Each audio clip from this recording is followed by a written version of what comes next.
Hello, everyone, and welcome back to the Science of Superpowers. I am so incredibly honored and delighted to be back on this show with a delightful guest who you're going to hear from in just a moment, who needs literally no introduction from me. But we'll bring him on and share with you some of the most amazing achievements that this man has gifted our world with. And this is all part of our celebration of the men of co-creation. So the Superpower Network celebrates the men of co-creation, men who have dedicated their existence to the pursuit of something beyond themselves in areas like science, business, medicine, personal development, religion, family, relationship, and many others. These men have stepped up and said yes to co-creating a world that aims to inspire all of us. Thank you for modeling admirable character and honorable pursuits. We love you, love each other. So today we're going to be talking all about the future of humanity with someone I think is incredibly positioned to speak to such matters, because he's been diving into humanity and what's next for us in consciousness and what we're capable of together for literally decades upon decades. And so we're going to bring him on now. But before we do, we're going to activate our superpowers. And so I'm going to start us off and say, I am Tonya Dawn Recla, and I have superpowers. It's your turn now. I'm Ervin Laszlo, and I'm glad to know that I have superpowers. Brilliant. Ervin, you are a longtime guest on this show. This is our third episode together, and we so appreciate you being part of this network and the work that you've contributed to the world. I mean, nominated for the Nobel Peace Prize, multiple Peace Prize winners, honorary doctorates in a number of countries, and your work for humanity. And so when we talk about co-creation, what does that look like to you? You've chosen to live in a very different way than a lot of people, diving into things that affect all of us. Why? How did you come to this? Why you, and how did you get here? Well, I happen to live at a historic moment, at a juncture when the future of humanity will be decided. I became aware of this already some time ago. We talked about 2012 as being such a point, and that passed. Then there are the epidemics, the pandemic, and there are the wars and the refugees and the poverty and the climate change, and all of these things is piling up.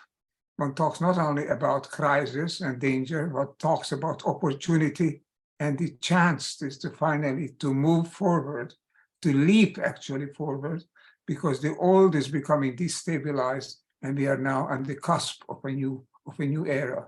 I became aware of this, and that is something, of course, you can't refuse to serve, to be in the service of, to change, to transform while there is time, because now there is the time, and now we must transform to survive.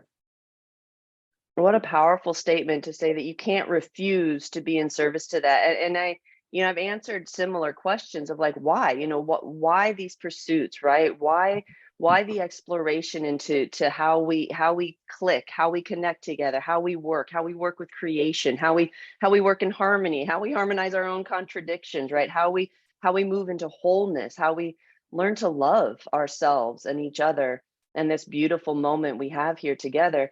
And so the idea of coming into awareness of that, and then almost this compelling nature of that to shine, right? And you've shined, you've written books, you've shared the words with humanity.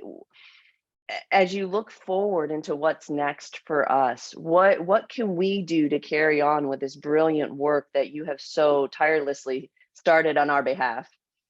Well, I'm just doing what comes to me. I mean, I feel that I have a service to perform, and I do it to the best of my ability.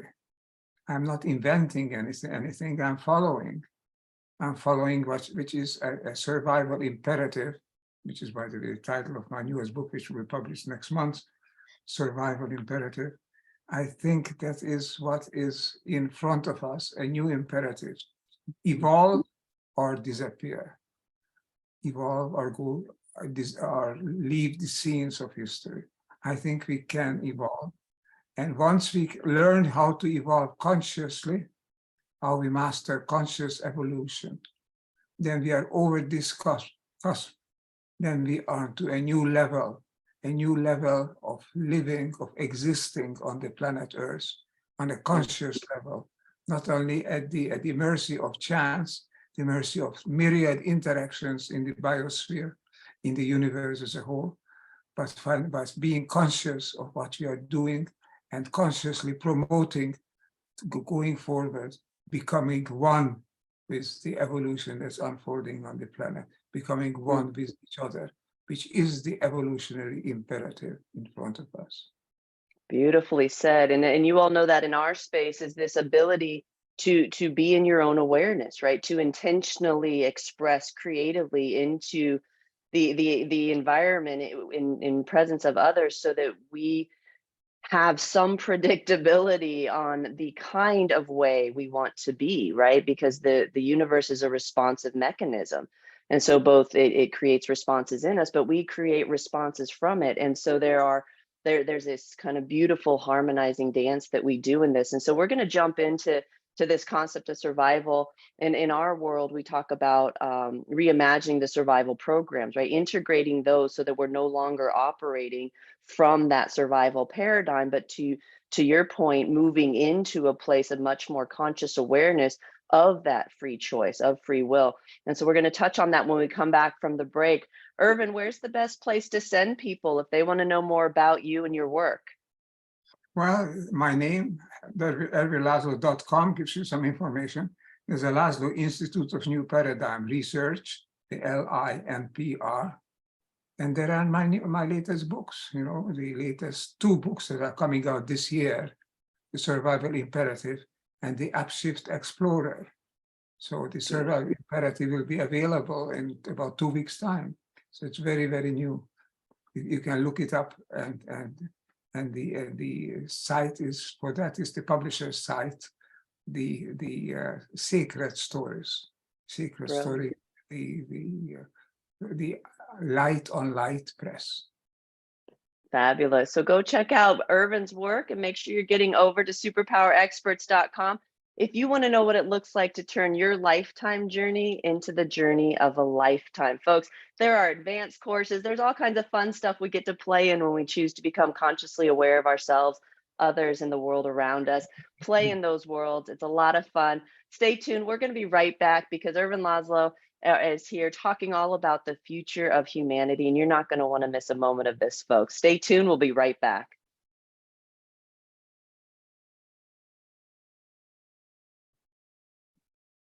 Awesome. We're back. You're watching The Science of Superpowers now on YouTube and Rumble, and we appreciate you being part of this brilliant movement of this mass awakening, right? This shift in consciousness. You hear Ervin. Ervin's been around for more than a minute. Ervin, can we disclose your age? Is that an okay thing to do here? That's okay. So Ervin's in his 90s, folks. You want to talk about dedicating your existence to something so much beyond yourself, right? In his 90s, he's doing interviews, he's writing books, he's making sure this information gets passed through him. And so let that inspire you in this moment. What are you doing in this moment to inform future generations of just what's possible? To Ervin's point before the break, he spoke to this movement, this shift. Ervin, I got to tell you, in this work, sometimes you got to kind of have to check yourself, right? To do reality checks and make sure you're not just going crazy and you're not the one making up the stories. And I waffle back and forth between this seems like a tremendous shift in consciousness and throughout history. And yet I'm so incredibly aware of that internal game that we all play. How do we know what's micro, what's macro? Does it matter, right? We teach a lot of using what's going on inside of us at a personal level with what's going outside of us, right, at a macro level. Is there any way to really know? Or, we kind of take a symbolic approach, but is this shift, this movement, like how can we know that this is different? Allow your inner self to speak. It's something that is in you. Next to the sexual or reproductive instinct and the self-preservation instinct, the strongest instinct we have is that for community, for oneness, which is expressed as unconditional love. That's something that made the universe what it is. It's there. of course, not consciously expressed as love, but it's there already in the formation of the atom. The first atoms, shortly after the Big Bang, formed when hydrogen nuclei attracted electrons in particular shells around the atomic nucleus. And then they formed a neutral atom. And the atoms joined together in molecules in a kind of community of atoms. And they became shells are being shared by different atoms, and they're forming molecules, macromolecules and crystals. And then the cells, living cells emerged.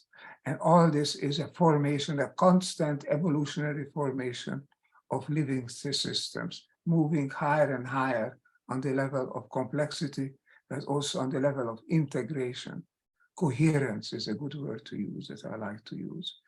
It's these systems that emerge are not by chance. This is not a random universe. This is not a universe where you can do anything.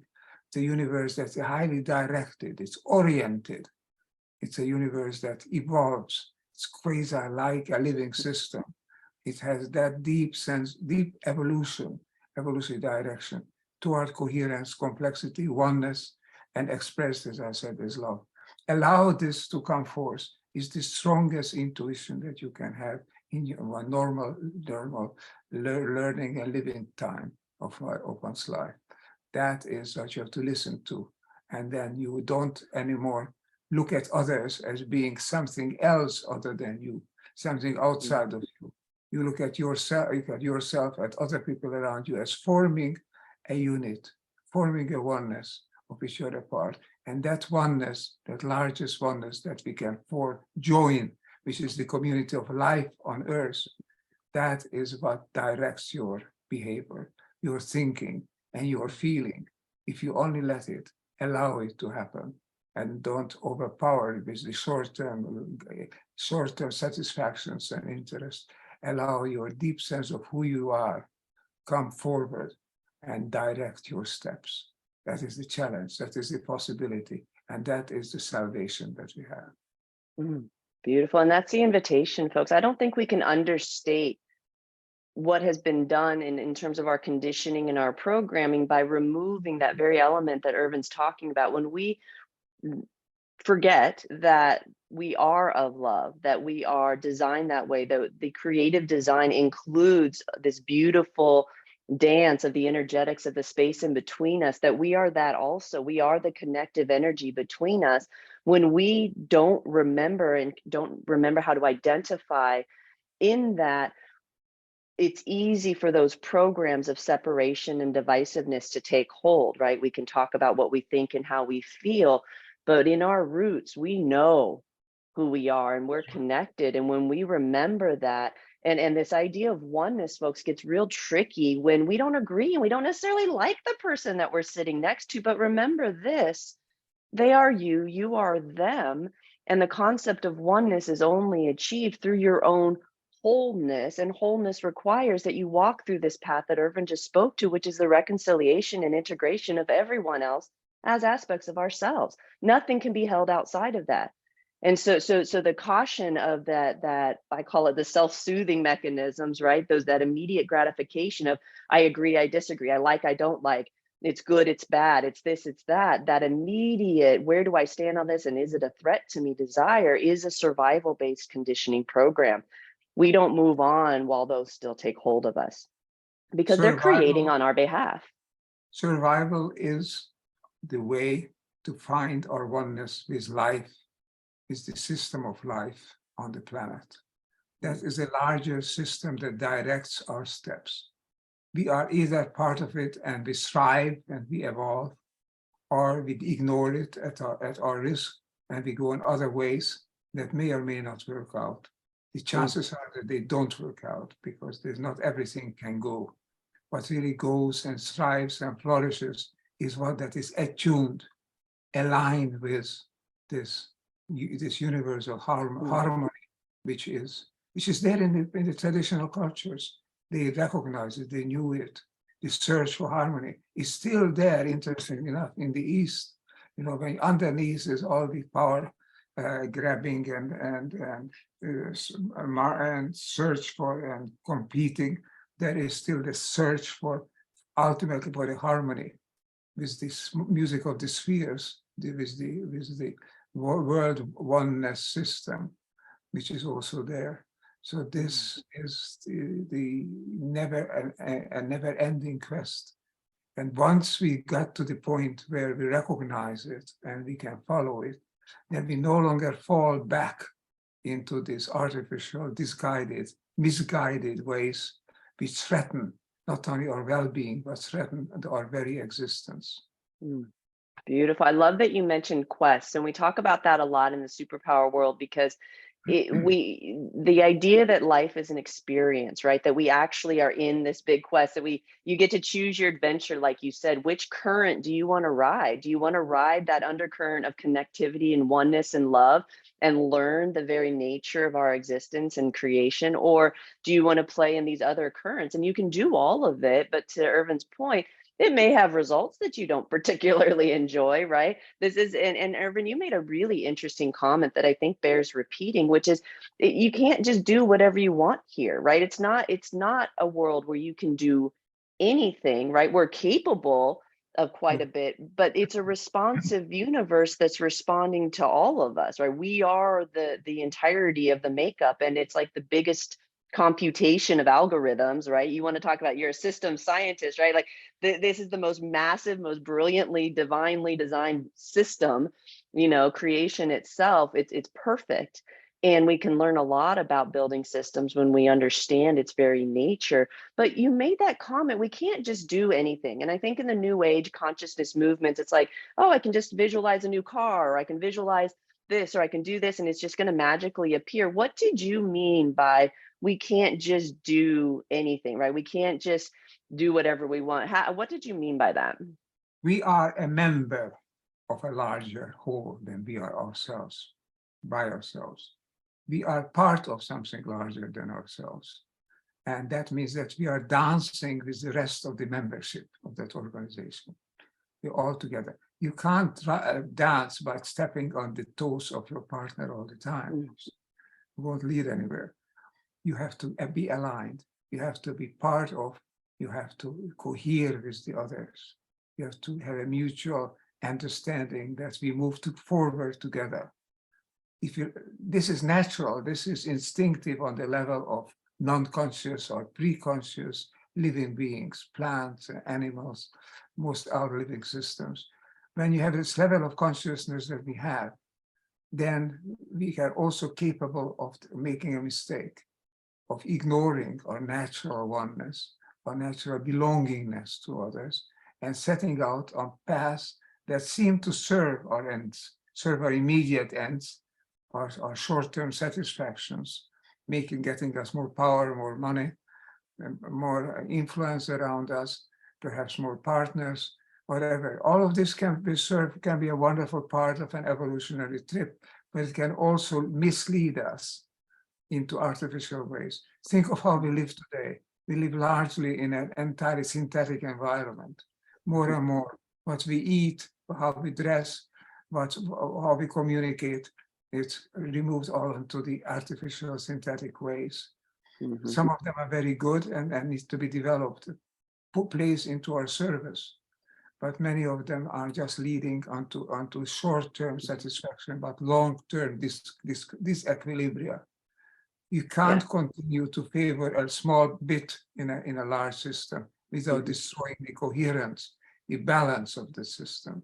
Interesting enough, I'm reading up off and on from the ancient sages, like the Yellow Emperor of China 5,000 years ago. They were saying all these things, how the balance is there in nature, and we have to join it. It's in us.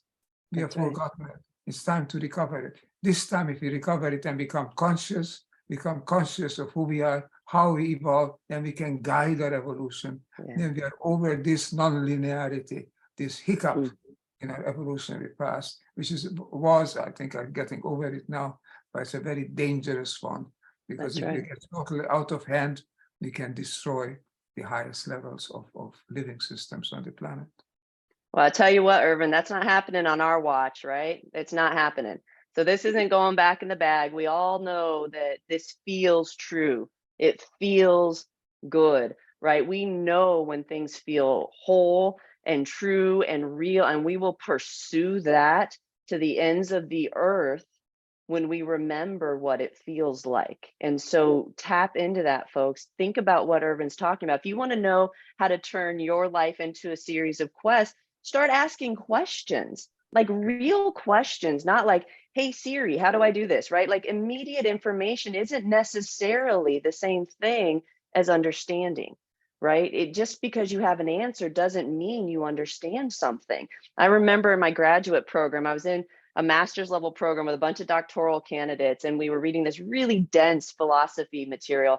And I was asking all kinds of questions, and one of the philosophies or the doctoral students was regurgitating the information. And I'm like, dude, that is not helpful. I can read the book, but I still don't understand it. Pretend I'm 3 years old and explain it to me, right?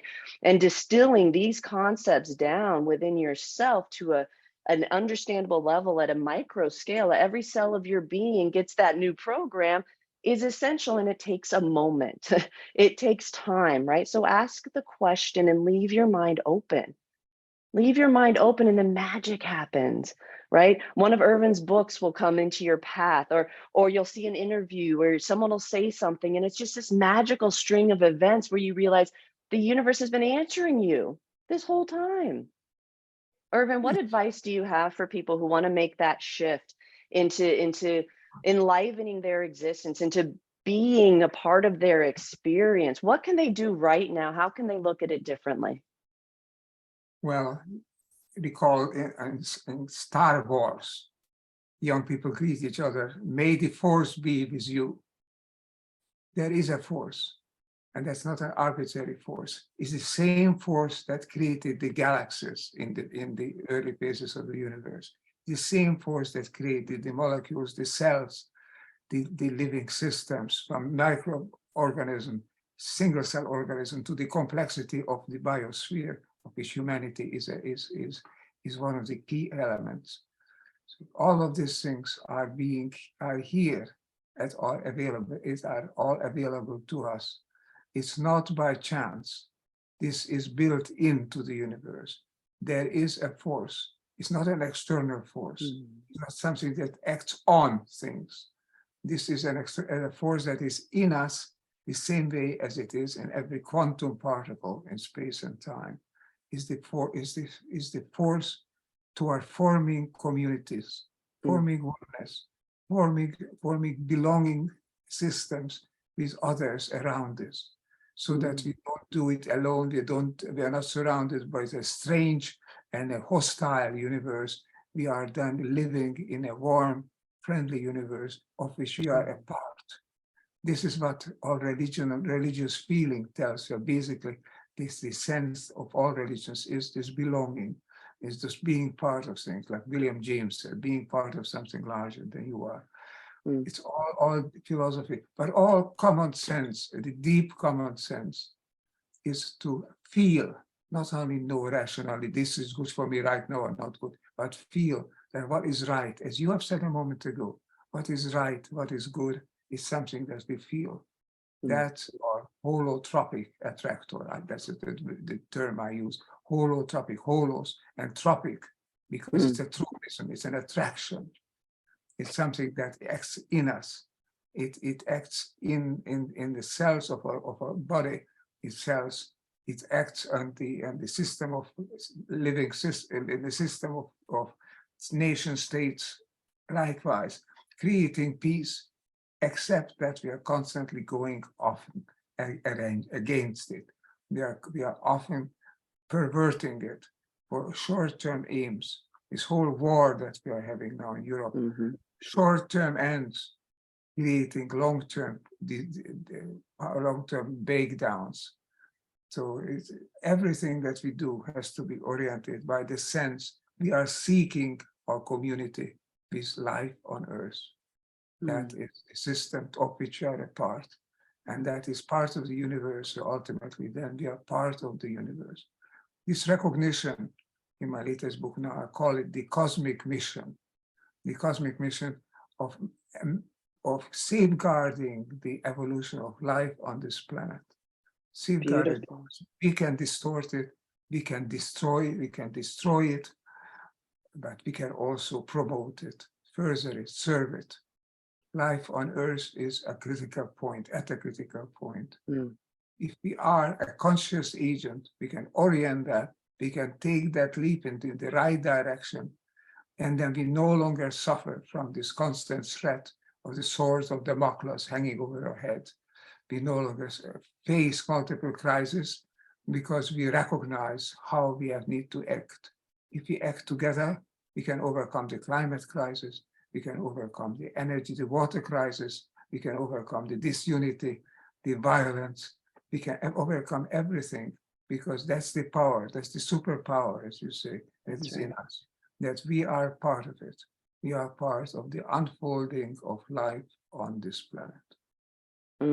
Very beautifully said, Ervin. Thank you so much. And folks, that starts with you. Recognize that light in you. Identify with the love inside of you. It seems weird, but folks, that's there too. And you are of that also. So things may be crappy. You may not be happy right now. Things may be terrible. All kinds of things may be going on in your world. But what is also true is that you are of love, you are loved, and you are light. And when you identify in that, it shines from you and the whole world shifts. So even if everybody doesn't sign on for it, your choice in that matters, right? It matters when each one of us makes that decision and it shines from us, because it has an impact on others and on creation. And ultimately, it's the most self-serving thing you can do, is to find that within yourself and to shine it out into the world, because then you get to see yourself reflected everywhere. That turns your lifetime journey into the journey of a lifetime, folks. Your superpower quest, right, is often running. Exactly. And it just continues to unfold from there. And the next thing you know, you're in your 90s and you have all kinds of honorable doctorates, and countries have nominated you for their peace prizes, and the world celebrates you because you have chosen to celebrate the world. And Ervin, we can't thank you enough for your contributions to humanity. And all we can say is that we are carrying this forward, and all of us who remember and feel this light, we matter, and it gets to shine light on this beautiful work that Ervin has dedicated his existence to, and so many others. Ervin, thank you for being back on the show and for your tireless pursuits and courage in walking your own path and following your own quest. You are one of the main reasons for optimism, for a positive sense of the future, having people like you, having people like the superpowers. This, I think, is what moves us forward. I'm talking about an upshift. We have lived through a great downshift with all these threats and of crisis. I think we are on the point of beginning an upshift. And the upshift can only be motivated, can only be carried forward by people exactly like what you are saying, like we are talking Amen. About. That's the way Amen forward. To that, Ervin. Well, thank you for you. We appreciate you. And to all of you out there, again, go check out Ervin's work. I'm going to sign off now. Ervin, I have such a soft spot for you, and I so adore you and appreciate the work that you've done. And I'm so incredibly honored to share this moment with you. Folks, thank you for being here for this, and for all of your support of the network, and for shining your light. You are so much greater than you know. And when you choose to believe that, it matters, right? And everything starts to change. So if you want to remember what that feels like, come over to superpowerexperts.com, and I promise you, we will help you turn your lifetime journey into something much more magical that does have an impact and does make a difference. Thank you again for everything, folks. Until next time, we love you, love each other. Goodbye for now.